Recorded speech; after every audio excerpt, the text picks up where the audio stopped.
नमस्कार, आदाब, सत श्री अकाल। मैं शिल्पी आप सबका आज के इस लेक्चर में फिर से एक बार स्वागत करती हूँ। आई होप अभी तक जो भी आपको पढ़ाया गया है आपको अच्छे से समझ आ रहा होगा, क्योंकि हर एक प्रश्न आपके लिए आगामी परीक्षा में बहुत महत्वपूर्ण साबित होने वाला है, क्योंकि सब कुछ करंट अफेयर्स से रिलेटेड ये प्रश्न यहाँ पर लाए जा रहे हैं ताकि आपको क्वेश्चंस का नेचर समझ आए, फिर आप क्वेश्चन से रूबरू हो सके और कंटेंट के साथ रूबरू हो सकें कि कैसे प्रश्न पूछे जाते रहे हैं और कैसे प्रश्न पूछे जाएंगे। ठीक है, तो हर एक प्रश्न इंपॉर्टेंट है, क्योंकि हो सकता है इसमें से कई प्रश्नों से आपको कई प्रश्न आपके एग्जामिनेशन हॉल में एग्जाम्स के दौरान आपको मिल जाएं। तो हर एक क्वेश्चन इंपॉर्टेंट है, ध्यान से करिएगा। कोई भी क्वेश्चन प्लीज़ स्किप मत करिए, इसीलिए थोड़े थोड़े क्वेश्चंस को लाकर पढ़ाया जा रहा है ताकि आप अच्छे से उसको डाइजेस्ट कर सकें और उसको रिवाइज कर सकें। चलिए शुरू करते हैं आज के अपने क्लास 2 को। इसमें आज हम as usually as you can see कि हम करंट अफेयर्स के क्विज टारगेट 2024 को देख रहे हैं, जो UPPSC, MPPSC, state PCS, RO, ARO, UPSC सभी के लिए बहुत महत्वपूर्ण है। और ये क्लासेस सुबह 6 बजे मंडे टू सैटरडे आपको रोज़ाना मिला करेंगी, तो इसको देखना बिल्कुल ना भूलें और मॉर्निंग में उठने की हैबिट भी इससे बनेगी, है ना। चलिए देखिए, जो बच्चे नए हैं, मुझको नहीं जानते, मैं उनको बता देना चाहती हूँ कि आप मुझे फॉलो कर सकते हैं मेरे इंस्टाग्राम चैनल पर। ये मेरा टेलीग्राम चैनल है जिस पर आप मुझे यहाँ पर फॉलो कर सकते हैं। मेरे द्वारा पढ़ाए गए हर लेक्चर का पीडीएफ इत्यादि आपको यहाँ मिलेगा। कोई क्वेरी है, कुछ है, तो आप मुझसे यहाँ भी पूछ सकते हैं, यहाँ भी कॉन्टैक्ट कर सकते हैं। पढ़ाई से संबंधित कोई भी बातचीत आपको करनी है, आप यहाँ पर मुझे मैसेज कर सकते हैं। ठीक है, आइए नेक्स्ट मूव करते हैं। पहला प्रश्न आज का हमारा क्या कह रहा है, यहाँ पर देखते हैं। देखिए पहला क्वेश्चन क्या है कि 12 अगस्त 2023 को राष्ट्रपति के द्वारा स्वीकृत संविधान अनुसूचित जातियां आदेश संशोधन अधिनियम 2023 में किस राज्य में, शब्दों पे ध्यान दीजिए, मेहर, महारा, मेहर, मेहरा समुदायों को अनुसूचित जातियों की सूची में शामिल करने का प्रोविजन किया गया है। ठीक है, प्रश्न समझ आ रहा है। अब देखिए यहाँ पर जो अधिनियम आया था, कौन सा, संविधान का अनुसूचित जातियां आदेश संशोधन अधिनियम 2023 आया था। किस लिए था? छत्तीसगढ़ राज्य में अनुसूचित जाति सूची में संशोधन के लिए इसको लाया गया था। ये प्रोविजन क्या था कि छत्तीसगढ़ में मेहर, महारा, मेहरा, मेहर, महरा समुदायों को अनुसूचित जातियों की सूची में शामिल करने का प्रोविजन था। ठीक है, इन समुदायों के जीवन और स्थितियों में सुधार के लिए इस विधेयक को लाया गया होगा, है ना। अब इसमें आपने देखा कि कहाँ, ये मैंने बताया कि छत्तीसगढ़ में, है ना। तो देखिए एक पॉइंट से कितना पूरा प्रश्न यहाँ पर क्रिएट कर दिया गया, तो करेक्ट आंसर इसका ऑप्शन सी हो जाएगा। यानी कि कहाँ लाया गया है, ये छत्तीसगढ़ में लाया गया है। ये संशोधन अधिनियम, ये संविधान आदेश जो अधिनियम 2023 है वो छत्तीसगढ़ में लाया गया। तो ना केवल आपको इस प्रश्न का उत्तर पता चला, बल्कि आपको इस प्रश्न में जो टॉपिक है, जो विषय है, उसके विषय में भी प्रॉपर पता चला, राइट। तो हर एक प्रश्न को अच्छे से समझिए, स्लो कर करके सुनिए, पॉज कर करके सुनिए, स्क्रीनशॉट लीजिए, नहीं समझ आता दोबारा मुझसे पूछिए। नेक्स्ट मूव करते हैं आज के दूसरे प्रश्न पर। सेकंड क्वेश्चन है, मिशन अमृत सरोवर के संबंध में विकल्प में कौन सा तथ्य सही नहीं है। मैंने बोला ऐसे प्रश्नों में बहुत अवेयर रहना होता है जहां पर नहीं पूछा जाता है ना। नजर हटी, दुर्घटना घटी। ठीक है, आइए क्या कहता है पूरा प्रश्न। पहला कथन है कि अगस्त 2023 में ग्रामीण विकास मंत्रालय ने इस मिशन की प्रगति के विषय में जानकारी प्रदान की। दूसरा कथन है ये मिशन 20 अप्रैल 2021 को, फैक्ट है, ध्यान रखिएगा, ये भी फैक्ट था, शुरू किया गया। इस मिशन के तहत अगस्त 2023 तक पहचाने गए 1,12,277 अमृत सरोवरों में से 81,425 अमृत सरोवरों का निर्माण कार्य प्रारंभ किया गया। एकदम फैक्चुअल है, गलतियां हो सकती है, इट्स ओके। हम और बढ़ते हैं, आगे बढ़ते हैं। इस मिशन के लक्ष्य, कई राज्यों ने प्रति जिले में 75 अमृत सरोवरों के लक्ष्यों को प्राप्त करने की दिशा में सराहनीय प्रगति की है। यहाँ पर 4 स्टेटमेंट है, पूछ रहे हैं कौन सा विकल्प जो है वो सही नहीं है, किसके संदर्भ में, मिशन अमृत सरोवर के संदर्भ में। तो पहले क्या है इसको हमें समझ लीजिए। अगस्त 2023 में ये कार्यक्रम जो है शुरू किया गया, और जानकारी कहाँ से मिलती कि ये कार्यक्रम शुरू किया गया, ग्रामीण विकास मंत्रालय के द्वारा इसको शुरू किया गया। और ये 24 अप्रैल 2022 को भारत की आज़ादी का अमृत महोत्सव के हिस्से के रूप में स्टार्ट किया गया था। ठीक है, इस मिशन का लक्ष्य क्या है, इसके नाम से समझिए कि ग्रामीण क्षेत्रों में जल संकट की जो समस्या है उसको दूर करने के लिए भारत के जो हर जिले हैं ना, उनमें कम से कम 75 अमृत सरोवर का निर्माण या फिर पुनरुद्धार करना है। ठीक है। अब इस कार्यान्वयन के लिए मिशन के सक्रिय योगदान के लिए यहाँ पर 8 केंद्रीय मंत्रालयों और विभागों का सहयोग है यहाँ पर।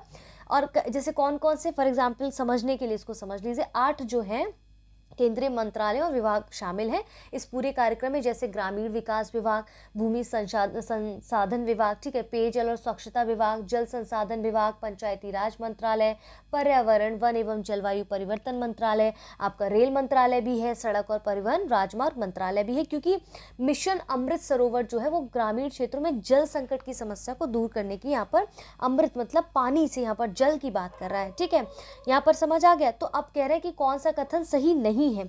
अब देखिए ये कथन ठीक है कि अगस्त में ग्रामीण विकास मंत्रालय ने शुरू किया इस मिशन के तहत, यहाँ पर ये भी आंकड़ा एकदम करेक्ट है, ये आंकड़ा भी एकदम करेक्ट है। दूसरा कथन गलत है क्योंकि ये 20 अप्रैल नहीं, देखिए सिर्फ एक छोटा सा फैक्ट गलत है, 24 अप्रैल को मात्र 2022, देखिए ये पूरी डेट यहाँ पर 24 अप्रैल और क्या कह रहा है 2022 में ये शुरू किया गया था, जबकि दूसरा स्टेटमेंट गलत है। तो इस प्रश्न का उत्तर अगर हम कहें क्या होगा, ऑप्शन बी हो जाएगा, जो कि इस प्रश्न के अनुसार पूछ रहे कौन सा सही नहीं है, तो यहाँ पर ऑप्शन बी यहाँ पर इसका उत्तर हो जाएगा। स्पष्ट है। नेक्स्ट पढ़ते हैं।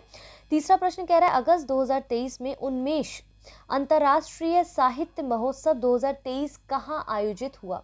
नई दिल्ली में, भोपाल में, जयपुर में या लखनऊ में? तो ये 3 से 6 अगस्त 2023 में संपन्न हुआ था, भोपाल मध्य प्रदेश में बेसिकली ये हुआ है। किसके द्वारा हुआ है ये भी समझ लीजिए, संस्कृति मंत्रालय, भारत सरकार के द्वारा साहित्य अकादमी और संगीत नाटक अकादमी के सहयोग से, ठीक है, इन सभी के सहयोग से इसको शुरू किया गया है। तो कभी कभी आपसे मंत्रालय भी पूछा जा सकता है, ठीक है। और उद्घाटन किसने किया था? हमारी राष्ट्रपति द्रौपदी मुर्मू ने किया था। तो क्या क्या फैक्ट इंपॉर्टेंट है, कब हुआ, ठीक है, कब हुआ, फिर कह रहे कहाँ हुआ, तो ये भोपाल एमपी में हुआ। इस प्रश्न का उत्तर तो चलो भाई बी आ जाएगा आंसर, ठीक है। कब हुआ, कहाँ हुआ और किस मंत्रालय के द्वारा, क्या क्या किस किस मंत्रालय विभाग का इन्वॉल्वमेंट है उसको हमें ध्यान में रखना होगा, ठीक है। इसी के साथ ही यहाँ लोक और जनजातीय कला महोत्सव उत्कर्ष का भी आयोजन किया गया था। चलिए नेक्स्ट मूव करते हैं।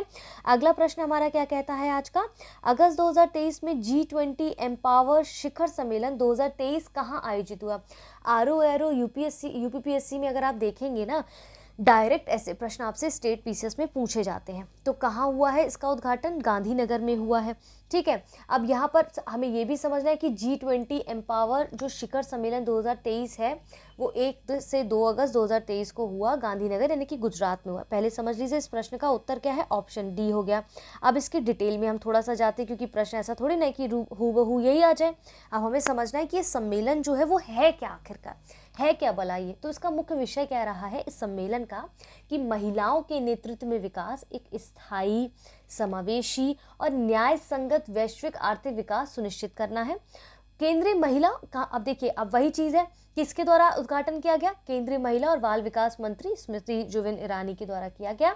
उद्देश्य क्या रहा है इसका? G20 देशों में निजी क्षेत्रों में महिलाओं के नेतृत्व और सशक्तिकरण में तेजी लाना है। क्या उद्देश्य है बोलिए साथ में? G20 देशों में निजी क्षेत्र में महिलाओं के नेतृत्व और सशक्तिकरण में तेजी लाना है, ठीक है, ध्यान रहेगा। एम्पावर से या वुमेन एम्पावर से ध्यान रखेंगे तो याद रहेगा। तो थीम भी याद रखना है, किसके द्वारा ऑर्गेनाइज किया गया उसको भी आपको साथ साथ में याद रखने की कोशिश करनी होगी, ठीक है। नेक्स्ट मूव करते हैं हम। आज का अगला प्रश्न क्या है? अगस्त 2023 में केंद्रीय मंत्री डॉक्टर जितेंद्र सिंह ने मैग्नेटिक रेजोनेंस इमेजिंग, यानी कि यहाँ पर किसकी बात कर रहा है, यहाँ पर MRI की बात कर रहा है, MRI स्कैनर को लॉन्च किया। ये स्कैनर जैव प्रौद्योगिकी विभाग के राष्ट्रीय बायोफार्मा मिशन के अंतर्गत किसके द्वारा, ठीक है, किसके द्वारा विकसित किया गया है? तो ऑप्शन दिए गए, West Barcode System Private Limited, Chainway Private Limited, Voxel Grids Innovations Private Limited, Supreme Global Trading Private Limited. यहाँ पर देखिए ऑप्शंस दिए गए हैं। तो सबसे पहले हमें क्या करना है, हमें जानना है कि ये जो बात की जा रही है किसकी बात की जा रही है यहाँ पर, कि अगली पीढ़ी जो है, अगली पीढ़ी का मैग्नेटिक रेजोनेंस इमेजिंग जो है MRI स्कैनर है वो क्या है। तो 1 अगस्त 2023 को लॉन्च किया गया, क्वेश्चन में दिया गया है। इसका शुभारंभ किसने किया? केंद्रीय मंत्री डॉक्टर जितेंद्र सिंह ने किया, ठीक है। और इसका स्थल क्या था शुभारंभ का, किस जगह पे किया गया? नई दिल्ली में किया गया। क्यों विकसित किया गया देखेंगे कि वॉक्से यहाँ पर आप देखेंगे एक चीज़ देखिए इसकी विशेषता क्या है, ये क्या है क्या। तो भारत का पहला स्वदेशी रूप से विकसित अगली पीढ़ी का एमआरआई स्कैनर है। लागत प्रभावी, कम भार वाला, अत्यधिक तीव्र, हाई फील्ड वाला ये जो है इसको क्रिएट किया गया है स्कैनर को। तो इस प्रश्न के अनुसार यहाँ पर पूछ रहा है कि भाई किसके अंतर्गत किसके द्वारा विकसित किया गया है। तो इसमें क्या है, विकसित किसके द्वारा किया गया है, voxel grids innovation private limited द्वारा जैव प्रौद्योगिकी विभाग के राष्ट्रीय बायोफार्मा मिशन के अंतर्गत इसको लाया गया है। तो करेक्ट आंसर इसका ऑप्शन सी हो जाएगा। कुछ चीज़ें आपको रटनी भी पड़ेंगी, कुछ नाम हो सकते हैं टफ है, अगर बहुत ज़्यादा प्रेशराइज लग रहा हो तो इसको स्किप कर दीजिए। फ्री टाइम में जब आपको लगे कि बाकी चीज़ें आप रिवाइज कर चुके हैं तब इसको पढ़िएगा। छोटा सा प्रश्न है, डायरेक्ट इसको यहाँ पर आप समझ लीजिएगा, इसको याद कर लीजिएगा इस नाम को, ठीक है। नेक्स्ट मूव करते हैं। अगस्त 2023 में प्रधानमंत्री नरेंद्र मोदी ने वीडियो कॉन्फ्रेंसिंग के माध्यम से देश भर के 508 रेलवे स्टेशनों के पुनर्विकास की आधारशिला रखी। यूपी में कितने रेलवे स्टेशन अमृत स्टेशन के रूप में विकसित किए जाएंगे, ठीक है। 55, 49, 44 और 37, ठीक है।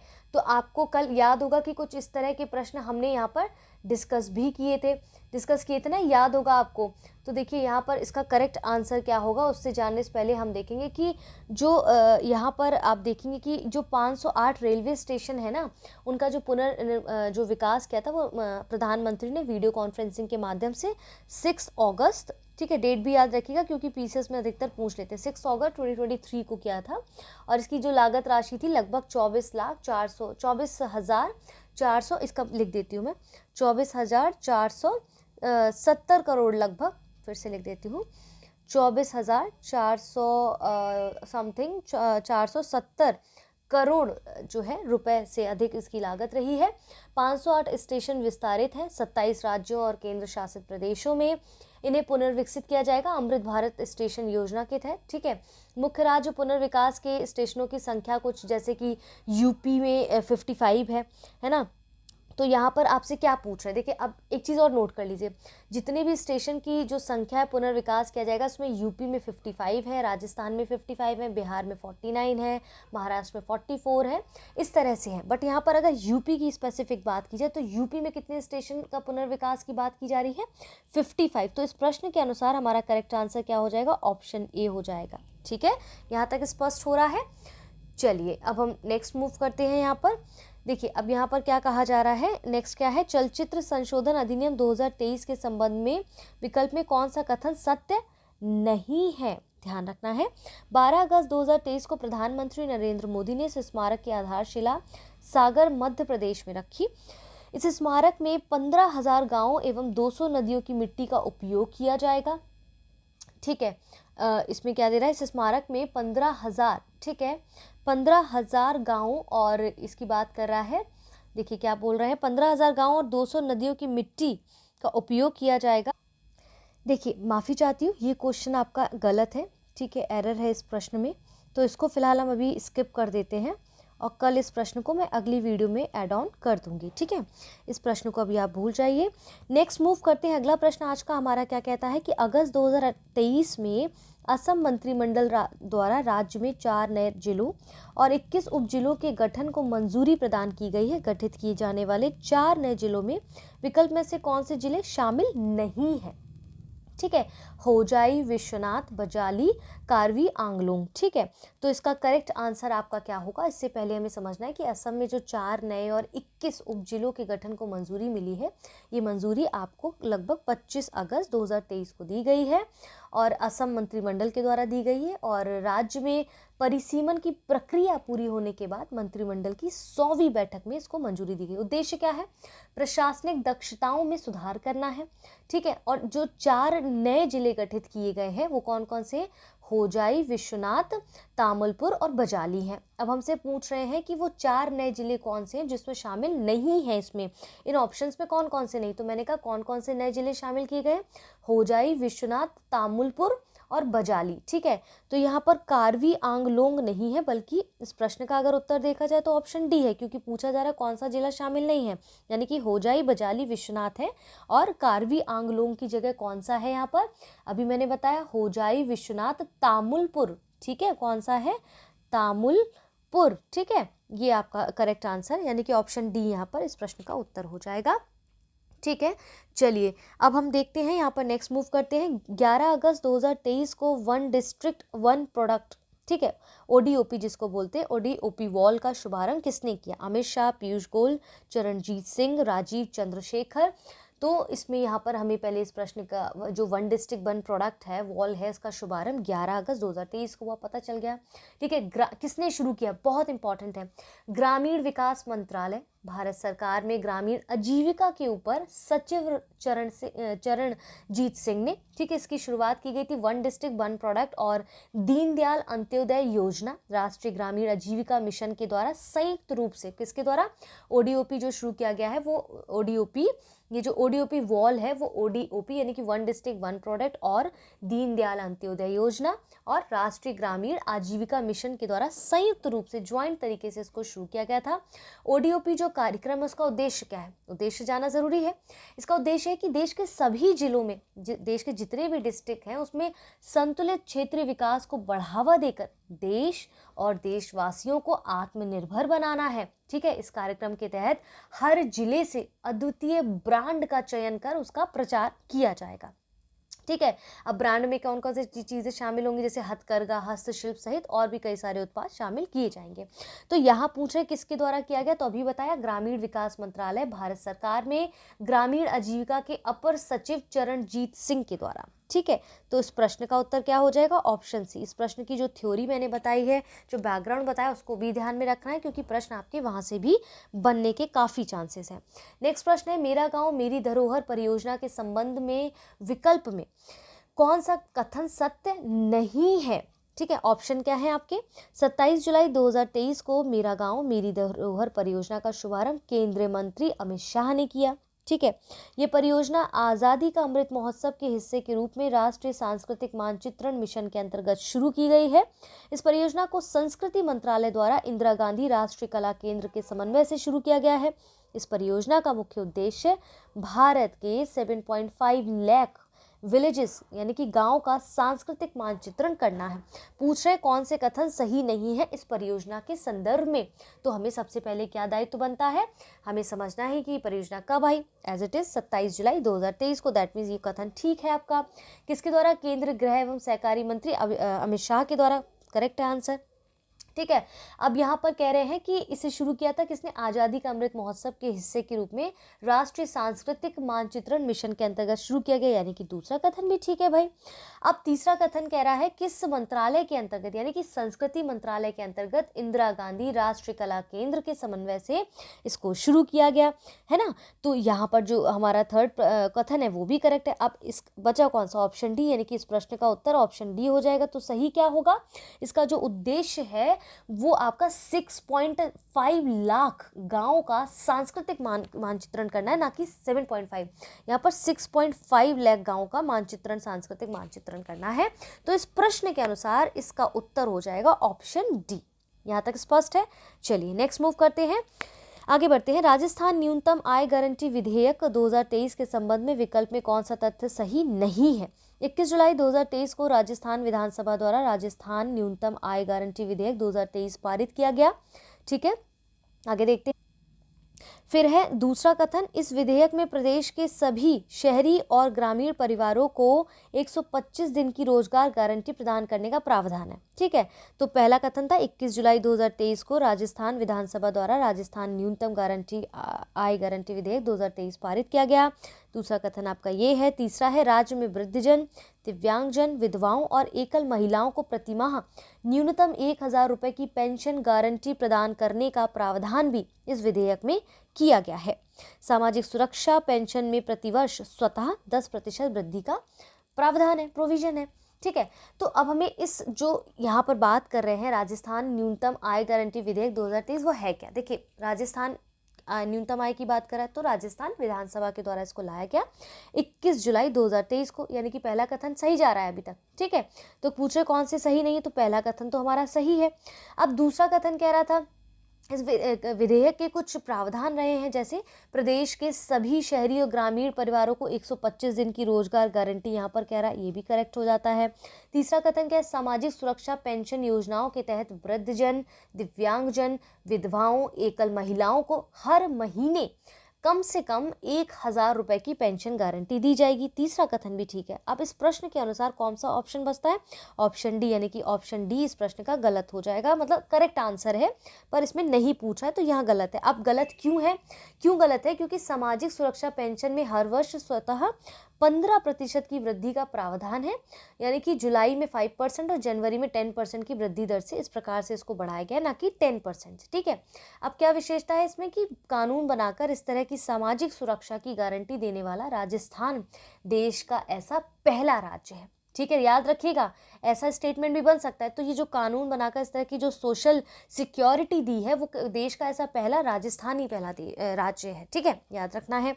नेक्स्ट मूव करते हैं, आंसर डी इसका करेक्ट आंसर हो जाएगा। जुलाई 2023 में अखिल भारतीय शिक्षा समागम 2023 कहाँ आयोजित हुआ, नई दिल्ली, जयपुर, वाराणसी, हैदराबाद। तो इसका करेक्ट आंसर क्या होगा देखते हैं। ये 29 से 30 जुलाई 2023 को आयोजित किया गया है समाज, और कहाँ किया गया, भारत मंडपम, प्रगति मैदान, नई दिल्ली में। तो करेक्ट आंसर ऑप्शन ए इसका हो जाएगा। ठीक है, किसके द्वारा किया गया ये भी जान लीजिए, किस मंत्रालय के द्वारा, तो शिक्षा मंत्रालय और कौशल विकास एवं उद्यमिता मंत्रालय के द्वारा संयुक्त रूप से शुरू किया गया था। उद्घाटन हमारे प्रधानमंत्री ने किया था। नेक्स्ट प्रश्न है आज का, प्रधानमंत्री नरेंद्र मोदी की फ्रांस की आधिकारिक यात्रा से संबंधित निम्न कथनों पर हमें विचार करना है। कुछ स्टेटमेंट्स आपको यहाँ पर दिए गए हैं। ठीक है, आइए क्या है स्टेटमेंट्स है, वह 13 से 14 जुलाई 2023 के बीच में फ्रांस की आधिकारिक यात्रा पर है, फैक्ट है यहाँ पर। उनकी ये यात्रा भारत फ्रांस रणनीतिक भागीदारी की स्थापना के 20वीं वर्षगांठ के अवसर पर हुई। इस यात्रा के दौरान प्रधानमंत्री नरेंद्र मोदी को फ्रांस के सर्वोच्च सम्मान grand cross of the legion of honour से सम्मानित किया गया। सही कथन पूछ रहे कौन से, 1 और 3, 2 और 3, 1 और 2, उपयुक्त सभी। ठीक है, आपके ऑप्शंस हैं। तो पहले हमें इसके फैक्ट्स जानने हैं कि प्रधानमंत्री जो फ्रांस की आधिकारिक यात्रा पर गए थे, एक तो 13 से 14 जुलाई 2023 को हुई, समझ आता है। किसके निमंत्रण पर गए थे, फ्रांस के राष्ट्रपति इमैनुअल मैक्रों के निमंत्रण पर। ठीक है, किस अवसर पर गए थे, भारत फ्रांस रणनीतिक भागीदारी की स्थापना जो थी 25वीं वर्षगांठ के अवसर पर गए थे। और भारत के प्रधानमंत्री की छठी फ्रांस यात्रा है। तो कभी कभी इस तरह के स्टेटमेंट दे सकते हैं। इसके फैक्ट्स को जानिए, ये पूरी जो बात की जा रही है, 1998 में क्या हुआ कि भारत और फ्रांस ने अपने राजनयिक जो संबंध है उनको और अच्छा करने के लिए एक रणनीतिक भागीदारी का दर्जा प्रदान किया। ठीक है, और दोनों देशों के बीच में राजनयिक संबंधों की स्थापना 1947 में ही हुई थी। ठीक है, अब यहाँ पर कह रहे हैं जो कथन है वो सही कौन कौन से, पहला कथन ठीक है।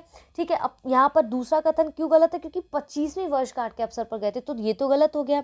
यानी कि अब हमारे पास ऑप्शन बचे पहला और तीसरा। अब पहला और तीसरा किस में आ रहा है, इसमें आ रहा है। अब देखिए ऐसे प्रश्नों में क्या करना है, जैसे जहाँ जहाँ थर्ड आ रहा होगा ना, माफ़ी चाहती हूँ, जहाँ जहाँ 2 आ रहा होगा वो आपको कैंसिल करना होगा। ये भी कैंसिल हो जाएगा, ये भी कैंसिल हो जाएगा। उपयुक्त सभी इसलिए कैंसिल भी हो जाएगा क्योंकि 2 तो आपका आ नहीं रहा, तो ऑप्शन कौन सा बचता है, ए बचता है। तो कभी कभी आपको अगर 1-2 फैक्ट्स भी पता है तो थोड़ा सा ट्रिक के थ्रू भी आप उसका आंसर निकाल सकते हैं। ऑप्शन ए इज करेक्ट, क्योंकि इसमें पहला और तीसरा बिल्कुल ठीक है। ठीक है, अब इस देखते हैं यहाँ पर आगे बढ़ते हैं हम। यहाँ पर क्या नेक्स्ट क्वेश्चन आज का हमारा है, दक्षिण एशिया का पहला regional centre for species survival किस देश में स्थापित किया जाए। ठीक है, तो दक्षिण एशिया का पहला regional centre for species survival किस देश में स्थापित किया जाएगा। तो यहाँ पर हस्ताक्षर जो हुए थे इसको लेकर 26 जुलाई 2023 में हुए थे। ऑप्शन है बांग्लादेश, भारत, भूटान और नेपाल। ठीक है, समझौता ज्ञापन पर हस्ताक्षर किसने किया था, IUCN जो है। ठीक है, IUCN और SC और भारतीय वन्यजीव ट्रस्ट ने किया था। ये स्थापित किया जाएगा भारत में। तो इस प्रश्न का उत्तर हो जाएगा ऑप्शन बी इसका करेक्ट आंसर। ठीक है, और विश्व का 10वां और दक्षिण एशिया में ये अपनी तरह का पहला ऐसा समझौता यहाँ पर सेंटर फॉर स्पीशीज सर्वाइवल किया जाएगा। नेक्स्ट मूव करते हैं, निम्नलिखित कथनों पर विचार कीजिए फटाफट। उल्लास, ये ULLAS मोबाइल एप्लीकेशन ऐप का संबंध शिक्षा से है, फाइन। दूसरा कथन कह रहा है इस योजना का जो उद्घाटन है वो राष्ट्रीय शिक्षा नीति 2020 की तीसरी वर्षगांठ पर किया गया है ना, किसकी तीसरी वर्षगांठ पर किया गया है, ये भी दे रहा है। उल्लास का पूरा नाम क्या है, इसको समझिए। उल्लास का पूरा नाम understanding life long learning for all in society है। तो फुल फॉर्म याद रखिएगा, डायरेक्ट प्रश्न आपसे पूछा जाएगा, इससे ध्यान रखिएगा। एप्लीकेशन का नाम उल्लास नव भारत साक्षरता कार्यक्रम है।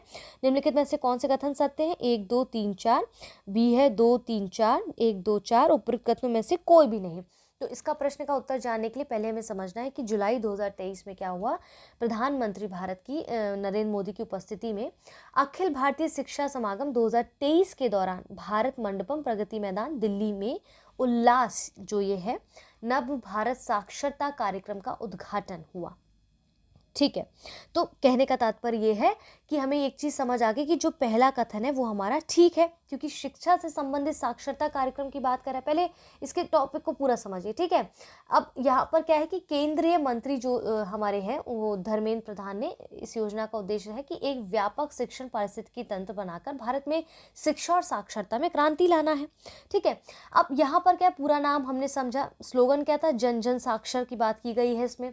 बुनियादी साक्षरता तक सार्वजनिक पहुंच को बढ़ावा देने की बात की गई। प्रौद्योगिकी का उपयोग करके उल्लास मोबाइल एप्लीकेशन भी महत्वपूर्ण है इसमें। ठीक है, तो इसका जो फुल फॉर्म है वो क्या है, understanding long life learning for all in society. That means हमारा तीसरा कथन भी ठीक है। तो पहला और तीसरा किस किस में है, देखिए हमारा पहला और तीसरा कथन इसमें, ये सिर्फ देखिए यहाँ पर मुझे नहीं पता कि सेकेंड ऑप्शन करेक्ट है कि नहीं है। ठीक है, तीसरा इसमें भी है, तीसरा तो इसको पहले सीधे आउट कर देते हैं, उपयुक्त कथनों में से कोई नहीं, ये भी आउट हो जाता है।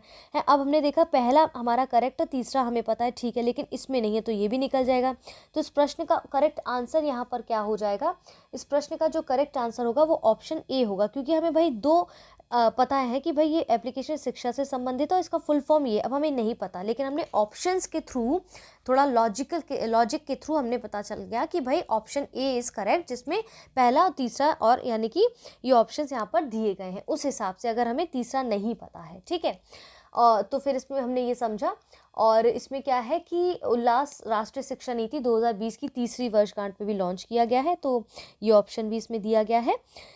ठीक है, तो इस प्रकार से ऑप्शन ए आपका करेक्ट हो जाता है।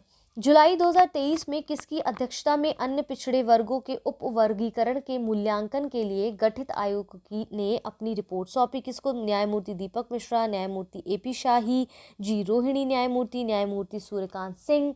तो यहाँ पर क्या है, जो अन्य पिछड़ा वर्ग के उपवर्गीकरण के मूल्यांकन के लिए जो एक आयोग की रिपोर्ट सौंपी गई थी 31 जुलाई 2023 को सौंपी गई। ठीक है, किसे सौंपी गई? राष्ट्रपति मुर्मू को सौंपी गई।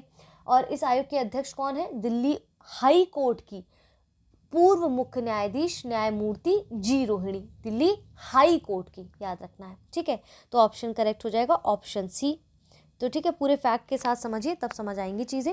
नेक्स्ट मूव करते हैं। आज का प्रश्न है, जुलाई 2023 में प्रधानमंत्री नरेंद्र मोदी द्वारा सीकर राजस्थान में शिलान्यास और राष्ट्र को समर्पित विभिन्न परियोजनाओं के संबंध में विकल्प में कौन सा कथन सही नहीं है? प्रधानमंत्री ने 1.25 लाख से अधिक पीएम किसान समृद्धि केंद्रों को राष्ट्र को समर्पित किया है। इन्होंने सल्फर के साथ लेपित यूरिया की एक नई किस्म यूरिया एस लॉन्च किया है। ठीक है, यहाँ तक समझ आ गया? ठीक है, नेक्स्ट देखते हैं क्या है। तीसरा कथन है, प्रधानमंत्री ने 5 नए मेडिकल कॉलेजों का उद्घाटन किया। प्रधानमंत्री ने 7 मेडिकल कॉलेजों का शिलान्यास किया। तो यहाँ पर जो है शिलान्यास और राष्ट्र को समर्पित ये हुआ 27 जुलाई 2023 को। ठीक है, और 1.25 लाख से अधिक पीएम किसान समृद्धि केंद्र इसमें लाए गए हैं। कितने? 1.2 लाख से, तो ये तो करेक्ट ठीक है। अब लॉन्च किया गया सल्फर के साथ लेपित यूरिया की एक नई किस्म यूरिया गोल्ड को लेकर। तो कह रहे हैं कौन सा कथन सही नहीं है? तो यहाँ पर यूरिया एस नहीं, बल्कि आप देखेंगे यहाँ पर क्या सत्य होगा कि सल्फर के साथ लेपित यूरिया की एक नई किस्म, क्या? Urea gold. ठीक है, तो यूरिया एस नहीं बल्कि यहाँ क्या होगा करेक्ट? Urea gold. तो अभी तक हमसे जैसे पूछा गया उस हिसाब से इस प्रश्न का उत्तर हो जाएगा हमारा बी। ठीक है, और बाकी ऑप्शंस यहाँ पर ऑब्वियसली करेक्ट हो जाएंगे। क्लियर है यहाँ तक? आगे बढ़े, चलिए ठीक है। अगला क्वेश्चन है, 2 जून 2023 को ओडिशा के बालासोर जिले में स्थित किस रेलवे स्टेशन के पास भीषण रेल दुर्घटना हुई? Haldipara railway station, Jugpura railway station, Jogal railway station, Mahanaga बाजार रेलवे स्टेशन। ठीक है, तो इस प्रश्न का करेक्ट आंसर आपका क्या होगा? इस प्रश्न का करेक्ट आंसर होगा ऑप्शन डी, महानगा बाजार रेलवे स्टेशन। के आसपास ये दुर्घटना हुई है। नेक्स्ट मूव करते हैं। हाल ही में 15वां आदिवासी युवा आदान प्रदान कार्यक्रम कहाँ आयोजित हुआ? नई दिल्ली, मुंबई, रांची, कोलकाता। तो सिंपल सा प्रश्न है, इसका उत्तर अगर आपने सही से पढ़ा होगा करंट तो आप बता पाएंगे, मुंबई में हुआ था। ठीक है, तो इस कार्यक्रम में झारखंड राज्य के गुमला, खूंटी, लातेहार और सरायकेला खरसावां जिलों, आंध्र प्रदेश के विशाखापत्तनम और तेलंगाना राज्य के भद्रदारी जिले इत्यादि जो हैं जिले से आए लगभग 220 प्रतिभागियों ने इसमें भाग लिया। उद्देश्य क्या है इस कार्यक्रम को आयोजित करने का? पीछे का उद्देश्य क्या है कि आदिवासी जो युवाओं हैं उनके बीच जो जिज्ञासा पैदा करना, उन्हें मेन जो है लीड के साथ मुख्य धारा की विकास प्रक्रिया का हिस्सा बनने के लिए उन्हें प्रोत्साहित करना था। ठीक है, तो करेक्ट आंसर ऑप्शन बी हो जाएगा। ऊपर वाले का करेक्ट आंसर ऑप्शन डी था। लास्ट क्वेश्चन है आज का। अक्टूबर 2023 में दक्षिण पूर्व एशिया के लिए WHO की क्षेत्रीय समिति का 76वां सत्र कहाँ आयोजित हुआ था? ठीक है, तो ये जो है आपका 30 अक्टूबर से 2 नवंबर 2023 में हुआ। WHO के महानिदेशक जो डॉक्टर टेड्रोस एघानोम हैं, उन्होंने ये सत्र जो है वर्चुअली इसमें भाग लिया था और ये नई दिल्ली में बेसिकली आपका हुआ था। तो इस प्रश्न का उत्तर आपका ऑप्शन डी हो जाएगा। इस तरह की चीज़ों को याद रखिए।